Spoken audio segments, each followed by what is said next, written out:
The EU and peace.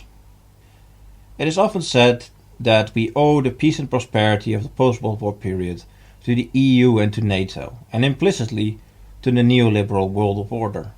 But is this really the case?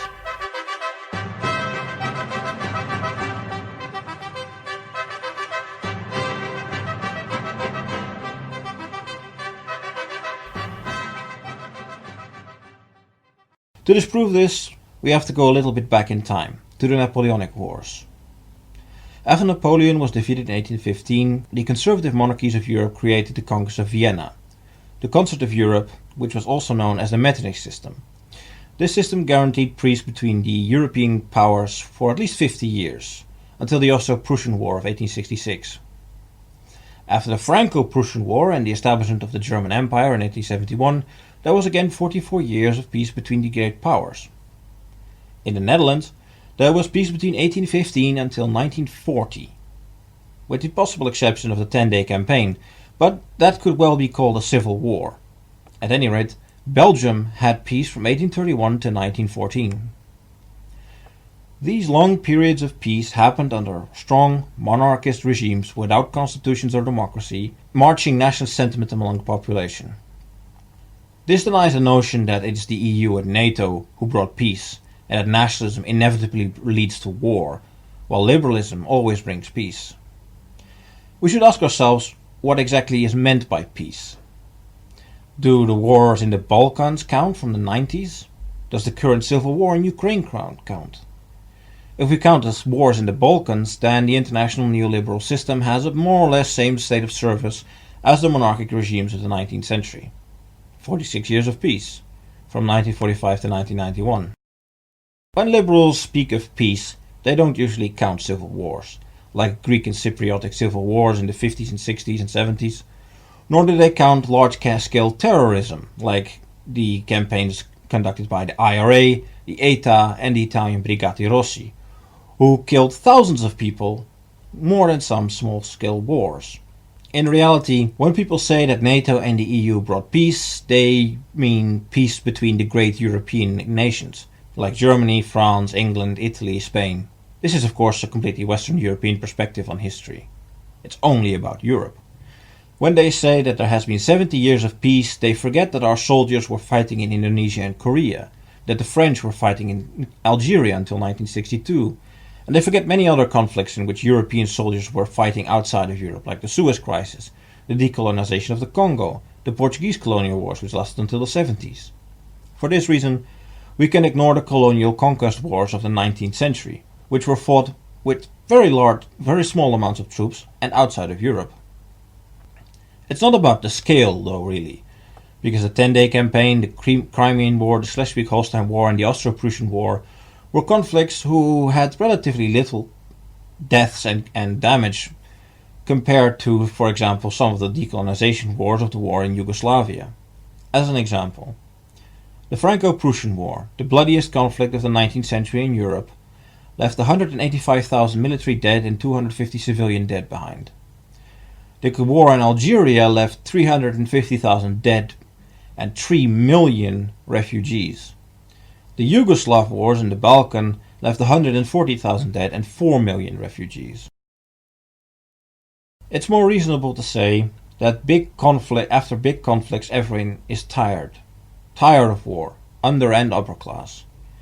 This is really the main reason that after 26 years of Napoleonic and revolutionary war, there was a half century of peace in Europe, and the first conflicts after this peace were relatively small. This in contrast to the huge continental scale wars of Napoleon and the gigantic industrial wars of the 20th century. This also applies to the period after the World Wars. More than international cooperation, the horrors of war are the real reason for the hesitance to go to war again. The book The Fourth Turning, also known as the Strauss-Howe generational theory, puts this in a model based on the history of the Anglo-Saxon world. According to them, there is a cycle of 4 generations, where the first one establishes new institutions after a crisis. For example, the strengthening of rights in Parliament in England after the Glorious Revolution of 1689. which was a revolt against Catholic absolutism. The second generation, after the crisis, reinforces and accepts these institutions. The third generation starts having doubts, and the fourth generation rejects these institutions and seeks alternative solutions to the problems of the world, which causes a new crisis, which can mean war, or civil war, or other forms of conflict. After this, the cycle repeats. The Napoleonic Wars and the World Wars were both ideological conflicts. Liberalism against conservatism in the 19th century, and to an extent also in the First World War. And then communism against fascism and against liberalism in the Second World War, which was followed by the Cold War and then the ultimate triumph of neoliberalism. This generational model can be applied to the post-Napoleonic period as much as the post-World War period. In 1816, it was the Congress of Vienna and the Council of Europe who established the balance of power, with the Holy Alliance as its military branch. After 1945, it was the United Nations and the European Union, with NATO as its military branch, who established the neoliberal order.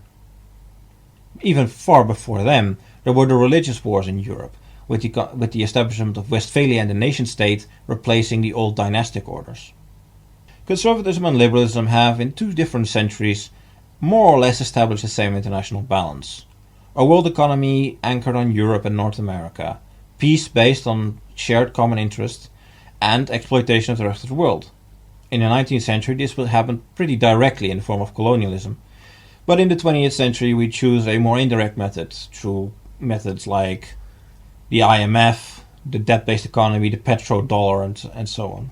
When these shared interests start collapsing, the international order becomes destabilized. For example, when external expansion becomes impossible. Then trust in institutions decreases because they don't fulfill their role properly. And so a new crisis starts. This is usually caused by an elite who does not act in the interest of the general population, and younger generations who have no familiarity with war, and they consider it an romantic ideal. The saying is, people who forget their history are doomed to repeat it. By Dietze Bazuin, we are supporters of Oswald Spengler's idea of civilizational cycles, in which the fourth turning fits. Everything repeats, because human nature does not fundamentally change across the centuries.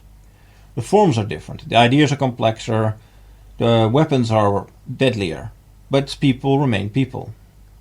According to Strauss and Howe, it is the millennial generation which is the fourth generation after the silent generation, those who constructed the post-World War order.